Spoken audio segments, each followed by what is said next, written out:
Hello everyone, स्वागत है आप सभी का जस्ट एक्सप्लेन पर।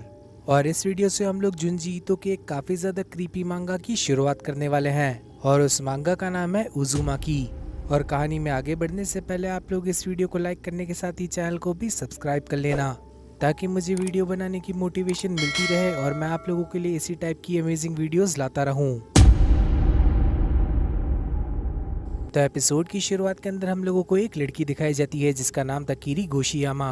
और कीरी हम लोगों को स्टोरी नरेट करते हुए बताने लगती है कि मैं कोरुजू हाई स्कूल के अंदर जाती हूँ। साथ ही वो ये भी बताती है कि उसके पिता एक पॉटर है, यानी कि वो मिट्टी के बर्तन बनाते हैं और वो अपने मॉम डैड और छोटे भाई के साथ शहर के बीच में रहती है। और अचानक से कीरी अपनी वॉच की तरफ देखती है, जिसके चलते वो कहने लगती है, ओह नो, मैं काफी ज्यादा लेट हो गई। शायद मैं सुइची को स्टेशन के ऊपर मिस कर दूंगी। जिसके चलते कीरी अब स्टेशन की तरफ भागने लगती है। लेकिन अचानक से उसके रास्ते के सामने एक टॉर्नेडो आ जाता है। लेकिन कीरी उस छोटे से टॉर्नेडो को इग्नोर करने के साथ ही वहां से भागने लगती है। कीरी अब जरा सा ही आगे बढ़ी थी और अचानक से उसे एक गली के अंदर एक बूढ़ा सा आदमी दिखता है। वो बूढ़ा आदमी किसी चीज को काफी देर तक घूरे जा रहा था और कीरी उस बूढ़े आदमी को पहचान लेती है, क्योंकि वो सुइची के डैड थे। कीरी अब सुइची के डैड से कहने लगती है, हेलो, आप कैसे हैं? लेकिन सुइची के डैड उसका जवाब ही नहीं देते, बल्कि वो तो अपने पूरे फोकस के साथ दीवार पर मौजूद एक स्नेल की शेल को घूरे जा रहे थे, मानो कि वो स्पाइरल शेप से काफी ज्यादा ऑब्सेस्ड हो। कीरी को भी ये काफी ज्यादा अजीब लगने लगता है, लेकिन वो वहाँ से चली जाती है। कीरी अब स्टेशन पर पहुंच चुकी थी, जहाँ पर वो सुइचिरो का वेट कर रही थी और ट्रेन के रुकने के साथ ही सुइचिरो को वो अपने सामने पाती है। और कीरी हम लोगों को बताने लगती है कि सुइचिरो उसके बचपन का दोस्त है। एक समय पर ये दोनों ही साथ में स्कूल जाया करते थे, लेकिन अब सुइचिरो दूसरे शहर के हाई स्कूल के अंदर जाता है, जिसके चलते ये दोनों ही अपने अपने घर की तरफ जाने लगते हैं। कीरी अब सुइचिरो को बताती है कि आज मैंने तुम्हारे डैड को देखा था और तुम्हारे डैड काफी ज्यादा अजीब बर्ताव कर रहे थे, मानो कि वो किसी चीज से काफी ज्यादा ऑब्सेस्ड हो सकता है कि वो कोई दूसरा इंसान भी हो, क्योंकि अंधेरे में मैं उनका चेहरा ढंग से नहीं देख पाई। और सुइचिरो बताने लगता है कि हो सकता है कि वो सचमुच में मेरे डैड ही हो, क्योंकि कुछ दिनों से वो काफी ज्यादा अजीब सी हरकतें कर रहे हैं। और कीरी उससे पूछने लगती है कि अजीब से तुम्हारा मतलब क्या है? और सुइचिरो कहने लगता है, just like he is obsessed. जिसके चलते ये दोनों ही एक पार्क के अंदर जाकर बैठ जाते हैं। और यहाँ पर कीरी सुइचिरो से भी कहने लगती है कि तुम भी काफी ज्यादा बदले बदले से लग रहे हो, जिस पर सुइचिरो उसे काफी ज्यादा अजीब सा जवाब देता है। सुइचिरो कीरी से कहने लगता है कि हम दोनों को इस शहर को छोड़कर चले जाना चाहिए। और कीरी सुइचिरो की ये बात सुनने के साथ ही काफी ज्यादा हैरान रह जाती है। और सुइचिरो कहने लगता है कि मैं इस शहर से काफी ज्यादा परेशान हो चुका हूँ, मैं इस जगह को जरा भी बर्दाश्त नहीं कर पा रहा, और अगर हम लोग भी इस जगह पर कुछ समय तक और रुकेंगे तो हम लोग भी पागल हो जाएंगे। जब भी मैं इस शहर के स्टेशन पर अपना पैर रखता हूँ तो मुझे चक्कर आने लगते हैं। कीरी अब सुइचिरो से कहने लगती है कि आखिर तुम्हारा मतलब क्या है? और सुइचिरो कीरी से कहने लगता है कि क्या तुम्हें ये सब कुछ फील नहीं होता? और कीरी कहने लगती है कि उसे ऐसा कुछ भी महसूस नहीं होता। और तभी वहाँ पर एक बड़ा सा सायरन बज जाता है। और तभी कीरी कहने लगती है कि हम लोगों को घर के लिए निकलना चाहिए, लेकिन सुइचिरो उसकी बात को इग्नोर करने के साथ ही कहने लगता है, मुझे इस जगह से नफरत है, मुझे इस जगह से नफरत है। लेकिन तभी कीरी सुइचिरो पर चिल्लाते हुए कहने लगती है, सुइचिरो, 5 बज चुके हैं, हम लोगों को यहाँ से जाना चाहिए। और वॉक करते हुए सुइचिरो फिर से अजीब सी बातें करने लगता है। सुइचिरो कहने लगता है, मुझे इस समुद्र से नफरत है। मैं जहाँ से स्कूल जाता हूँ वहाँ से ये समुद्र ऐसा बिल्कुल भी नहीं दिखता। ये लाइट हाउस, ये पहाड़, ये सभी घुमावदार रास्ते, स्पाइरल, ये शहर स्पाइरल से कर्ज है। कीरी सुइचिरो से कहने लगती कि क्या तुमने कुछ कहा? जिस पर सुइचिरो कहने लगता है, कुछ भी तो नहीं। और अगले दिन सुइचिरो के डैड कीरी के डैड से मिलने आते हैं। सुइचिरो के डैड कीरी के डैड से कहने लगते हैं, अरे मिस्टर गोशियामा, आप तो काफी ज्यादा मेहनत करते हैं। और कीरी के डैड कहने लगते हैं, एक आर्टिस्ट बनना बिल्कुल भी आसान काम नहीं है। और सुइचिरो के डैड कहने लगते हैं, नहीं नहीं, मैं तो आपकी काफी ज्यादा इज्जत करता हूँ। ये स्पाइरल के ऐसे शेप बनाना ये काफी ज्यादा अनोखा काम है। जिस पर कीरी के डैड कहने लगते हैं, ये व्हील स्पाइरल के अनोखे अनोखे शेप बना सकता है। और तभी सुइचिरो के डैड कहने लगते हैं, क्या क्या आप मेरे लिए भी एक स्पाइरल का एक बर्तन बना दोगे, जिसे देखने के साथ ही मुझे काफी ज्यादा चक्कर आ जाए?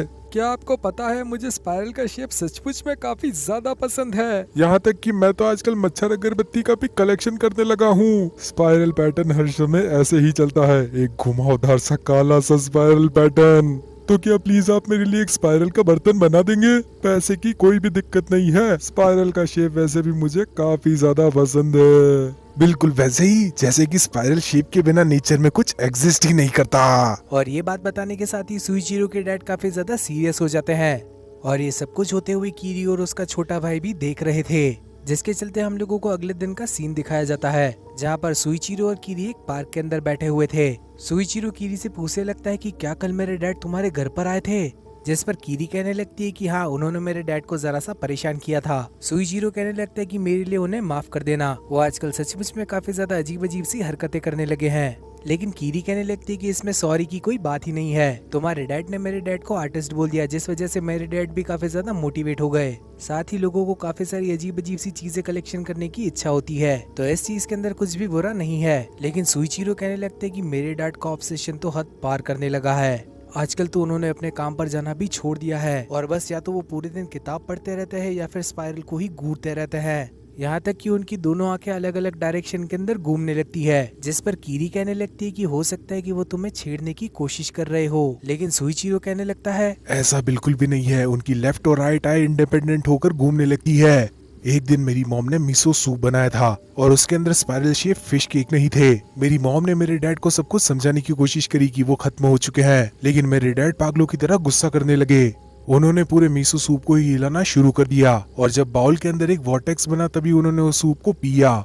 यहाँ तक कि वो नहाते समय भी बिल्कुल ऐसा ही करते हैं, वो नहाते समय बाथ टब के अंदर एक वॉर्टेक्स बनाते हैं तभी वो नहाते हैं। लेकिन कीरी को सुइचिरो की इस बात पर बिल्कुल भी विश्वास नहीं होता और सुइचिरो कहने लगता है कि अगर तुम्हें यकीन नहीं है तो तुम खुद ही आकर देख लेना। सुइचिरो कीरी से कहने लगता है कि शायद इस शहर की वजह से ही मेरे डैड पागल हो चुके हैं और कीरी सुइचिरो से पूछने लगती है कि आखिर कैसे, जिसके चलते ये दोनों ही एक वाटर स्ट्रीम के पास जाते हैं और वाटर स्ट्रीम के अंदर काफी सारे वॉर्टेक्स बन रहे थे और कीरी उन्हें देखने के साथ ही कहने लगती है कि हो सकता है ये पानी के ज्यादा तेज बहाव की वजह से बन रहे हो। लेकिन सुइचिरो कहने लगता है कि मैंने आज तक अपने शहर के अंदर ऐसा कुछ भी नहीं देखा और वॉक करते हुए ये दोनों ही सुइचिरो के घर पर पहुंच जाते हैं और सुइचिरो के घर से काफी ज्यादा लड़ाई झगड़े की आवाज आ रही थी और तब हम लोगों को मालूम चलता है कि सुइचिरो के डैड सुइचिरो की मॉम से लड़ रहे थे और तभी सुइचिरो अपने डैड से पूछने लगता है आखिर आप मॉम से लड़ाई क्यों कर रहे हैं डैड? जिस पर सुइचिरो के डैड कहने लगते हैं इसने मेरा फेवरेट स्पाइरल कलेक्शन फेंक दिया। और सुइचिरो की मॉम उसके डैड से कहने लगती है हनी तुम्हें अब काम पर जाना चाहिए, आखिर तुम कब तक अपने स्पाइरल कलेक्शन को ही घूरते रहोगे। और तभी सुइचिरो के डैड कहने लगते हैं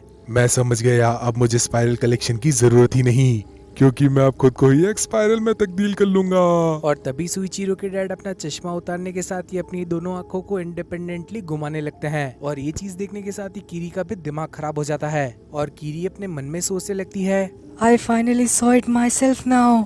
जिस सब के चलते अब कुछ दिन बीत जाते हैं और कीरी के डैड ने वो बाउल बना लिया था जो कि सुइचिरो के डैड ने उसे बनाने को कहा था और कीरी के डैड अब कीरी से कहने लगते हैं सुइचिरो के डैड का बॉल अब तैयार है, तो क्या तुम सुइचिरो के घर पर जाकर इसे डिलीवर कराओगी? लेकिन कीरी उस दिन के इंसिडेंट के बाद से वहां जाने में घबरा रही थी, लेकिन फिर भी कीरी हिम्मत जुटाने के साथ ही सुइचिरो के घर पर पहुंच जाती है और घर के अंदर पहुंचने के साथ ही सुइचिरो का डैड कीरी का स्वागत करता है। सुइचिरो का डैड कहने लगता है सुइचिरो तो घर पर नहीं है बेटा। और तभी कीरी उसे अपने ऑर्डर के बारे में याद दिलाती है, लेकिन तभी कीरी का डैड कहने लगता है ओह अच्छा, इसके अंदर वो बॉल है, लेकिन मुझे अब इसकी कोई जरूरत नहीं। अब तो मैं अपने शरीर के अंदर से भी एक स्पाइरल को बुला सकता हूँ, जरा इसे देखो। और सुइचिरो का डैड अपनी जबान बाहर निकालने के साथ ही उसे एक स्पाइरल के अंदर तब्दील कर लेता है और कीरी ये चीज देखने के साथ ही चिल्लाने लगती है और अपने घर जाती है और रास्ते में कीरी देखती है कि सुइचिरो के घर पर एक डिलीवरी बॉय जा रहा था और ये सामान सुइचिरो के डैड ने ही मंगाया था। वो डिलीवरी बॉय अब सुइचिरो के घर पर पहुँच जाता है और सुइचिरो के डैड उस बड़े से बॉक्स को देखने के साथ ही कहने लगते हैं मैं इस चीज का काफी बेसब्री से इंतजार कर रहा था। जिस चीज के चलते सीन शिफ्ट होता है और हम लोगों को कुछ दिनों बाद का सीन दिखाया जाता है और यहाँ पर अब सुइचिरो के डैड का फ्यूनरल हो रहा था।